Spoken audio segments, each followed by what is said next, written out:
I call that Westward, ho, ho, ho, the Wagons. Why is that? Well, again, this was the first film that Disney put me in after the Crockett films. And it was Bill Walsh's first motion picture of this very long, successful string. But they didn't know whether they were making it for television or for the movies. And so we had this story that involved the Mickey Mouse Club members and Jeff York and I.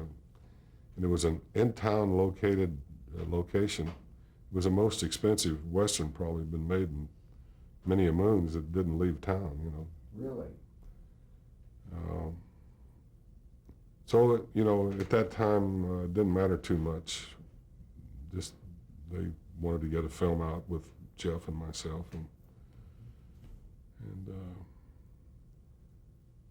that was the location where the question of the searchers came up. Oh, I see. The Jock Whitney, I think that was his name, the financier that was, he and his wife came out on the set, and I met them. I didn't put anything together, but they were the financial backers of the Searchers movie, so they were looking you over, huh? Yeah. All that came later to my understanding. Did you write a song for that? Buddy and I wrote a couple of songs. And Bang Goes Old Betsy and Be Sure You're Right. And we formed a music company called Music Land. And we were an ASCAP publishing house. And Stan Jones, who wrote Ghost Riders in the Sky and a lot of other wonderful John Ford movie songs, became a friend. And one day he played a little song for me called Ringle Wrangle. And so I learned it and I took it in and played it for Walt.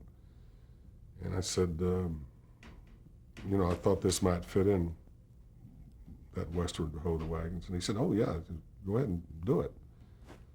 So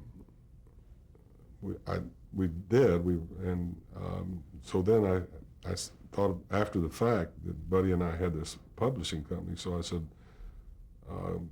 would you split the publishing rights with Buddy and I? We have this little music company. No, can't do that. So why not? He said, well, it's company policy. Okay. But it sold about 500,000 records. It was a nice little... And that was the one that was on Westward Ho, the Wagons? Yeah, I ended up singing that on the Ed Sullivan Show on the same evening that television and actors were all making records. Tab Hunter had one out, and I remember Jane Fonda was on that program, and Tom Poston. That was kind of an experience to do that show.